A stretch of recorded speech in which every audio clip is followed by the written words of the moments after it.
Okay, moving on with our gas laws, we are going to talk about Avogadro's principle. Now, I know you recognize the name Avogadro's number, so it has to do with moles. Avogadro's principle states that equal volumes of gases at the same temperature and pressure contain equal number of particles. So basically what that means is it doesn't matter what the gas is, all that matters is what is the volume, temperature, and pressure, and that should tell you how many particles there are. Now, the way we're going to apply this is by talking about the molar volume of a gas. And the molar volume, just like the molar mass, is the volume 1 mole occupies at 0 degrees Celsius and 1 atmosphere of pressure. Now, we call that particular temperature and pressure, 0 degrees Celsius and 1 atmosphere, we call that standard temperature and pressure, or STP. And it's very important that you pay attention to the temperature and the pressure because the next sentence, at STP, 1 mole of gas occupies 22.4 liters. That only applies to that temperature and pressure. If it's not at STP, 1 mole of gas will occupy some different volume, and that would be where we would have to use a different gas law to figure it out. Okay, so this number, that 22.4 liters right here, that only applies at STP. And basically what it means is we've just created a new conversion factor that has moles in it, just what you wanted to hear. Okay, so let's take a look at an example.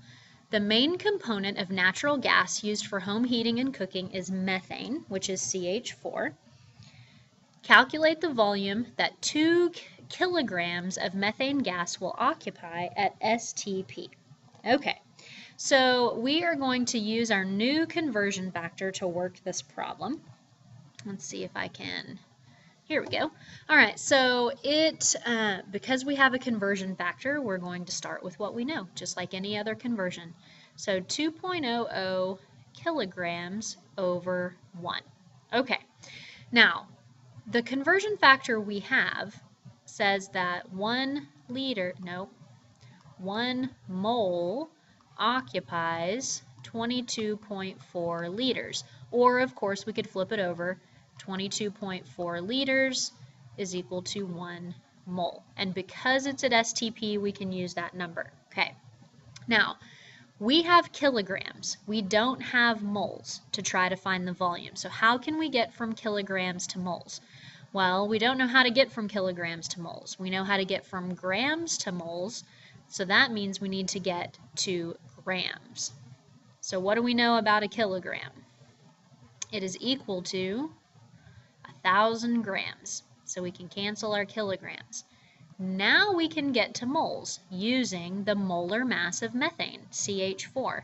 And the molar mass of methane is equal to 16.043 grams. And that number comes from the periodic table. So now our grams cancel. We have moles. Now we can use our new conversion factor to get to liters because we are at STP. So now our moles cancel. Our answer will be in liters. We do the calculation. We have 3 sig figs, and our answer becomes 2790 liters. There we go.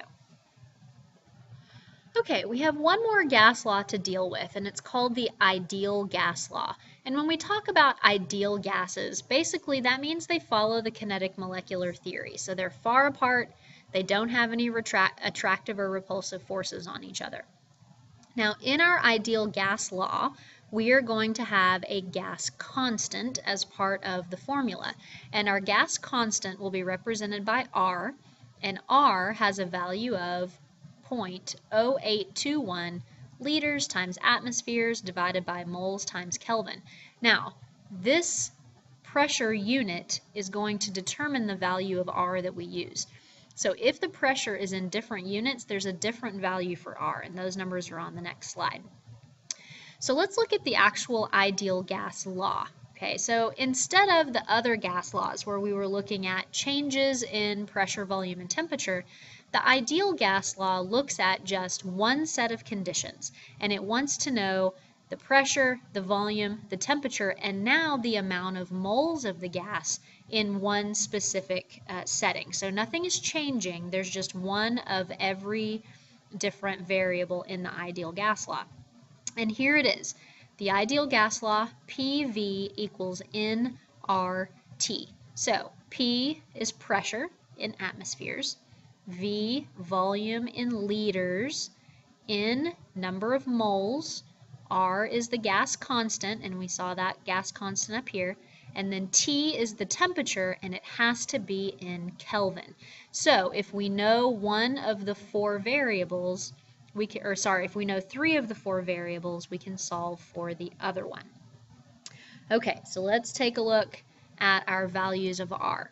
Okay, most of the time we are going to be using atmospheres. So most of the time our value for R will be 0.0821. If it's anything else like kPa or millimeters of mercury, there's a different value of R. All right, so let's do an example. We have a problem here. It says calculate the number of moles of ammonia gas, which is NH3, contained in a 3-liter vessel at 3.00 times 10 to the second Kelvin with a pressure of 1.50 atmospheres. Now, you might be wondering, why is the temperature given in scientific notation? Well, it's basically 300, right? But 300, just written by itself like this, only has one sig fig, and they wanted to show us that it has 3 sig figs, so it was written in scientific notation with those zeros. So we need to look at our temperature with 3 sig figs, not with 1. Okay, so like we did before with our other gas laws, we want to write down what we know. So it gives us the volume. The volume is 3.0 liters.